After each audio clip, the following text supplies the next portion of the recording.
다른 SNS도 물론 오래 하신 분들이 많지만 정말 네이버 블로그는 고인물의 향연이죠. 제가 지금 블로그 시작한 지 한 5년 차인데 사실 어디 가서 제가 블로그 좀 했어요. 제가 블로그 좀 오래 했어요. 이런 말을 절대 못 해요. 블로그 10년 차쯤 되면 좀 꾸준히 썼네. 블로그 15년 차쯤 되면 이제 좀 제대로 된 블로거네. 이런 느낌? 2003년부터 시작됐던 플랫폼이다 보니까 오래오래 블로그를 쓰고 계신 분들이 정말 많습니다. 하지만 블로그를 이렇게 오래 하시는 분들이 많은 것에 반해 오히려 블로그를 6개월도 하지 못하고 그만두시는 분들도 정말 많죠. 그래서 오늘은 블로그 꾸준히 하기 힘든 사람들의 5가지 특징에 대해서 한번 이야기해 보려고 합니다. 첫 번째, 블로그를 시작할 때 수익부터 생각하신 분들입니다. 하루 30분 블로그로 월급만큼 번다. 블로그 체험단으로 생활비 빵원 씁니다. 이런 이야기들로 블로그를 시작하셨을 거라는 거. 저는 나쁘지 않다고 생각해요. 뭐가 됐든 블로그를 시작할 동기를 만들어 준 거니까요. 하지만 수익만 보고 블로그를 시작하셨다면 사실 가성비 안 나올 가능성이 큽니다. 우리가 하루에 8시간 정도 일했다고 가정을 하면 2025년 최저임금 기준으로는 210만 원 정도를 받게 되죠. 그런데 오늘부터 하루에 블로그 8시간 했다고 해서 이번 달에 210만 원을 벌 수 있는 것인가? 아니거든요. 그냥 가볍게 부업으로 생각한다고 해도 블로그글 하루에 하나씩 30일을 꾸준히 썼는데 막 애드포스트로 3,000원 벌어. 그러면 생각하게 됩니다.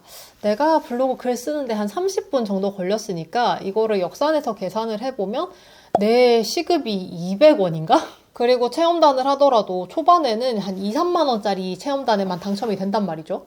처음에는 2, 3만 원 할인받는다. 내가 한 끼를 정말 맛있게 먹고 블로그 글만 써주면 되니까 너무 좋네 라고 생각을 하시지만 가면 갈수록 이게 귀찮거든요. 그냥 집에서 먹으면 반찬값 5,000원에 끝나는데 내가 체험단을 가려고 하면 괜히 나가는 시간 걸리지, 가서 사진 찍어야 되지, 돌아와서 글 써야 되지, 이거 생각하면은 약간 수지타산이 안 맞다는 느낌이 팍팍 든단 말이에요. 이러는 와중에 블로그로 수익을 많이 내시는 분들의 얘기를 들어보면 내가 이렇게 고생을 하는데 왜 나는 저 월 1,000만 원 번다는 사람들의 100분의 1도 못 버는 거지? 라는 자괴감이 오게 됩니다. 그리고 블로그가 하기 싫어져요. 그리고 아시는 분들은 아시겠지만 저희 남편도 여행 블로그를 하나 운영을 하고 있거든요. 저는 요즘 제휴 마케팅 글쓰기 하는 게 재밌으니까 꾸준히 제휴 마케팅 글을 쓰면서 남편한테도 얘기를 하죠. 여보, 이번에 다녀온 호텔 한번 제휴 마케팅 링크 걸어가지고 글 써봐. 여보, 지금 잘 쓰는 저 제품 쇼핑 커넥트에 있던데 한번 써봐. 이렇게 얘기를 해요. 근데 남편은 제휴 마케팅 글 한두 개를 써보더니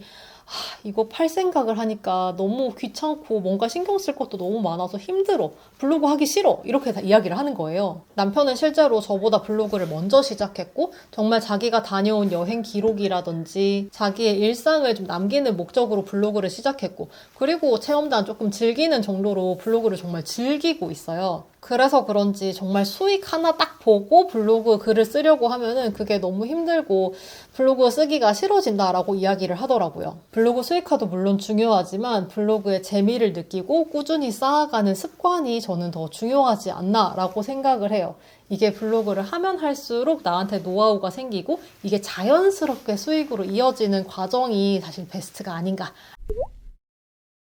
블로그 꾸준히 하기 힘들어하는 두 번째 케이스는 조회수에 목을 맨다는 겁니다. 수익부터 생각하는 거랑 비슷한데 좀 달라요. 조회수에 아쉬움을 가지시는 분들은 2가지 케이스로 나눌 수가 있습니다. 내가 글 하나를 이렇게 열심히 쓰는데 AI도 안 쓰는데 나는 왜 이렇게 조회수가 안 나오지? 다른 업체는 조회수가 500씩 나오는데 나는 왜 조회수가 30밖에 안 나와? 이거는 개인 블로그와 사업용 블로그로 살짝 분리를 해서 설명을 드릴게요. 개인용 블로그를 예시로 들자면 예를 들어 내가 다른 사람들의 마음 컨트롤을 하는데 좀 도움이 될 것 같아가지고 반야심경이라든지 성경의 깊은 뜻을 분석을 하고 나의 의견을 담아서 철학적으로 써내려가요. 반야심경 가사를 직독직해 해놓은 글보다 내 글이 훨씬 심도 깊고 깊이 있고 어디 가서 듣기 힘든 글들을 써놨지만 그렇게 깊이 있는 해석문이 궁금하고 관심이 있는 분들은 네이버 블로그에 검색을 해보시는 게 아니라 이미 교단에서 활동을 하고 계시겠죠. 즉 블로그에서 볼 글이 아니라는 겁니다. 전문성이 있다고 해서 깊이가 있다고 해서 내 글을 다 열심히 보는 게 아니에요. 또는 맛집 블로그를 하루에 2-3개씩 쓰시고 정말 열심히 정성을 들여 쓰시는데 2-3일에 하나씩 글 쓰는 사람보다 조회수가 안 나오는 거예요. 여러분, 제가 여러 번 말씀드리지만 맛집 포스팅은 일방문자 수, 조회수를 꾸준히 유지하기가 정말 쉽지가 않습니다. 기본적으로는 사람들이 맛집을 블로그보다는 네이버 지도 리뷰에서 찾아보는 경우가 좀 더 많기 때문이기도 하고 워낙 많은 분들이 쓰시기 때문에 경쟁도가 높아서 상위 노출을 하더라도 유지를 오래 하기가 힘들어요. 지금 제가 제 2번째 블로그에 한 일주일에 1개에서 2개 정도 글을 쓰고 있거든요. 그래서 제가 지금 2번째 블로그를 개설한 지 3개월이 됐는데 글이 30개가 안 돼요. 그런데 일방문자 수는 최소 한 100에서 잘 나오면 200대 중반이 나오는 것 같아요. 사람들이 네이버 블로그에서 찾아볼 만한 글을 쓰시는 게 맛집 글 100개 쓰는 것보다 일방 문자 수에는 훨씬 도움되실 거예요. 일방 문자 수가 잘 나왔으면 좋겠다 싶은 분들은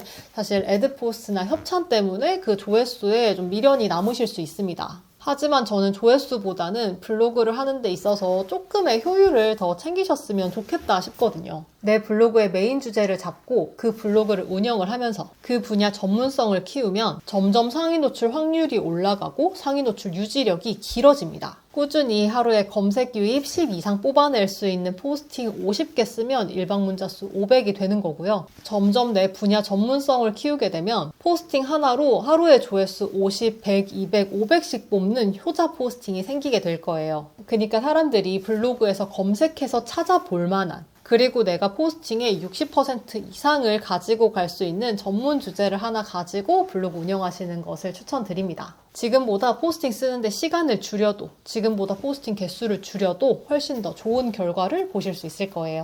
그리고 사업용 블로그라면 일방 문자 수 500이 나온다고 하더라도 나는 솔로 몇 기, 영숙, 직업 이런 키워드로 상위 노출이 돼서 들어오는 조회수는 사실 구매 전환과는 아무 연관이 없겠죠. 차라리 일방 문자 수가 30명 정도라고 하더라도 땡땡 주문 제작과 같이 내 사업과 연결이 되고 실제 구매 의사가 있는 검색자들의 유입이 훨씬 더 가치 있다는 겁니다. 사업용 블로그라면 일방 문자 수가 많이 나온다고 해서 무조건 수익과 연결이 되는 건 아니라는 거죠. 사업용 블로그는 개인 블로그보다 훨씬 더 조회수에 덜 민감하셔도 되고 내 블로그가 어떤 키워드로 검색 유입이 되고 있는지에 더 집중하시면 좋을 것 같습니다. 그리고 블로그를 꾸준히 하기 힘든 사람들의 3번째 특징은 완벽주의가 있으시다는 거예요. 보통 우리가 검색하면서 보게 되는 포스팅들은 기깔납니다. 사진도 너무 잘 찍고 글도 너무 잘 썼고 어디서 이런 정보를 찾았나 싶은 정보도 잘 쓰고 글자 색깔이나 꾸밈 정도도 너무 좋아요. 근데 내가 쓴 글을 보면은 이 글이 너무 조잡스러운 것 같고 사진은 왜 이렇게 못 찍었나 싶고 그리고 내가 쓰는 정보는 정말 세상 사람 모두가 아는 정보 같아서 이걸 내가 발행을 해도 되나? 싶은 생각에 글 하나 진짜 오래 붙잡고 계십니다. 사실 저도 그런 현타가 올 때가 분명히 있었죠. 그럴 때면 저는 그 정말 잘 쓰고 기깔나게 잘 쓰신 그런 블로그에 맨 첫 번째 글을 찾아가 봐요. 그러면 제목이며 글이며 약간 내 거랑 비슷한 것 같은 그런 느낌 받을 때가 되게 있거든요. 그러면 마음이 차분해집니다.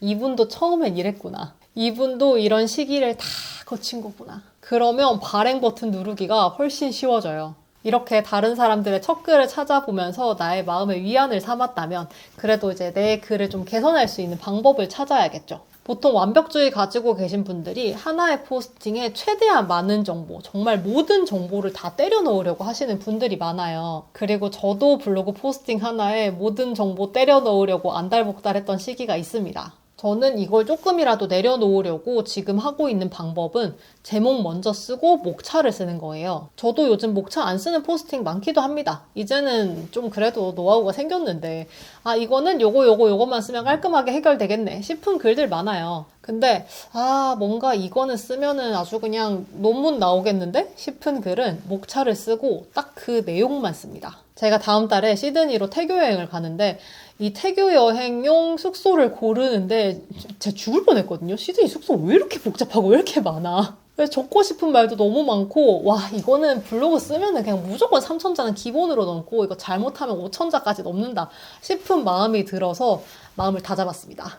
시드니 숙소 위치, 뷰 좋은 숙소, 취사 가능한 숙소 이렇게 목차 딱 세워놓고 여기에 어떤 호텔을 언급할지에 대한 것도 간략하게 적어놓고 글을 쓰기 시작했어요. 고민했던 거 다 적으면 숙소가 50개인데 그거를 어떻게 다 적고 있습니까? 저는 요즘 제 블로그 포스팅은 대부분 1000자에서 한 1500자, 1700자 사이에서 다 끊거든요. 이 글이 지금 2500자 가까이 되는데 이 정도에서 끊는 것도 진짜 힘들었어요. 유명한 회사 짤 중에 이런 게 있죠. 일 완벽하게 하려고 스트레스 받지 마라. 쟤도 나한테 일 대충 준 거다. 사람들이 우리 블로그 글 하나 보고 모든 것을 결정하지 않습니다. 우리 글 쓱 보고 다른 사람 글 또 쓱 볼 거예요. 내 글은 사람들의 고민에 한 스푼 정도의 도움을 준다 라고 생각을 하고 완벽보다는 완료주의에 좀 더 집중을 하시면 블로그 쓰는데 부담을 더실 수 있을 거예요. 블로그 꾸준히 못하는 사람들의 네 번째 특징은 디자인에 신경을 많이 쓴다는 겁니다. 나는 블로그를 열심히 하고 있고 사진 배치라든지 글자 색깔이라든지 이런 것들을 좀 예쁘게 하려면 PC로 하는 게 좀 편하니까 우리가 다들 PC로 블로그를 쓰잖아요. 그러다 보면 다른 블로그들도 PC로 들어가서 보게 됩니다. 그리고 생각하죠. 이 블로그는 어쩜 이렇게 컨셉이 예쁠까? 너무 예쁘다. 내 블로그도 이렇게 꾸미고 싶다. 이 글씨체는 뭘까?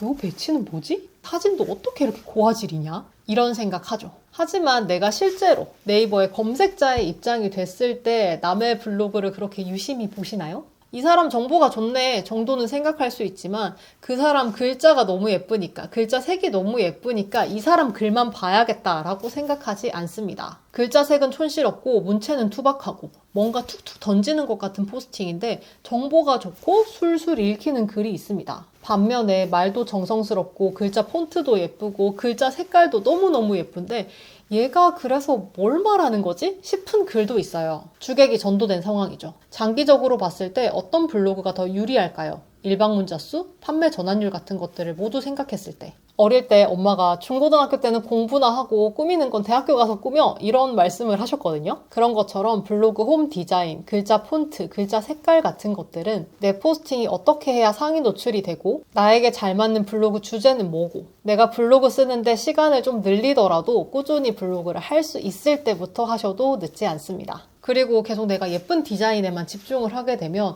예쁜 블로그 디자인을 가지고 있고 일방 문자 수 잘 나오는 포스팅을 봤을 때 이런 생각까지 할 수 있습니다. 내 블로그는 왜 이렇게 못생겼지? 이게 블로그가 못생겨가지고 일방 문자 수가 안 나오나? 다시 바꿀까? 이런 데만 집중하게 되니까 블로그의 본질에서 점점 더 벗어나게 되는 거죠. 제 두 번째 블로그 디자인 보셨죠? 디자인 있다고입니다. 그때 처음 만들 때 여러분들한테 보여드린 거에서 1도 수정을 안 했어요. 그리고 글 쓸 때 일부러 스티커도 하나도 안 샀습니다. 네이버에 완전 기본으로 있는 스티커만 쓰고 있어요. 최대한 오래 이 꼴로 버텨보려고 하고요. 이렇게 블로그를 3개월 동안 운영했을 때의 결과는 조만간 영상으로 한번 만들어 볼게요. 그리고 블로그 꾸준하게 못하시는 분들의 다섯 번째 특징은 계속 남과 비교한다는 거예요. 아마 지금 제 영상을 보고 계시다면 유튜브, 인스타, 스레드 알고리즘이 블로그로 가득 차 계실 수도 있습니다. 그러다 보면 자극적인 썸네일, 임팩트 강한 릴스와 피드, 수많은 스레드 글에 왠지 불안감을 느끼실 수도 있을 거예요. 나만 너무 느린가? 하고. 당연히 잘하는 사람들의 노하우를 빼먹을 수 있는 건 쏙쏙 빼먹어야죠. 하지만 저 사람은 한 달 만에 저렇게 컸네? 나는 6개월 했는데 왜 저 사람만큼이 안 되지?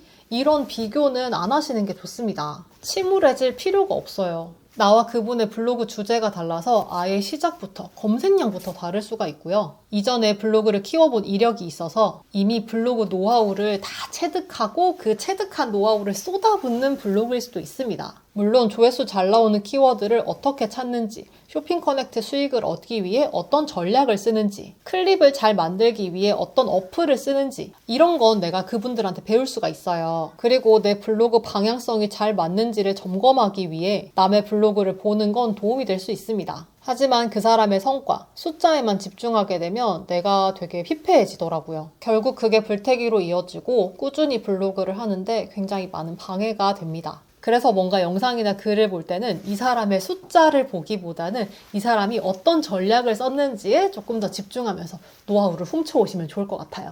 저는 블로그는 만으로 4년, 유튜브는 3년 정도 해왔습니다. 그러면서 블로그 글은 1100개 정도, 그리고 유튜브 영상은 110개 정도 올렸더라고요. 블로그 쓰면 한 달에 치킨 한 마리 값은 번대 라는 친구의 말에 블로그를 시작했고, 유튜브는 내가 어떤 주제를 꾸준히 다룰 수 있을까를 확인하기 위해 정말 별의 별 영상을 다 올렸습니다. 하지만 유튜브든 블로그든 둘 다 나의 일상, 나의 생각을 기록하기 위한 목적으로 시작했기 때문에 꾸준히 해올 수 있었던 것 같아요. 그리고 그게 자연스럽게 수익으로 연결된 케이스이긴 하죠. 빨리 버는 것도 중요하지만 오래 버는 것도 중요하잖아요? 조금은 조급한 마음을 내려놓고 블로그를 즐기시는데 오늘의 영상이 도움이 되셨다면 구독과 좋아요 부탁드리고요. 영상 끝까지 봐주셔서 감사합니다.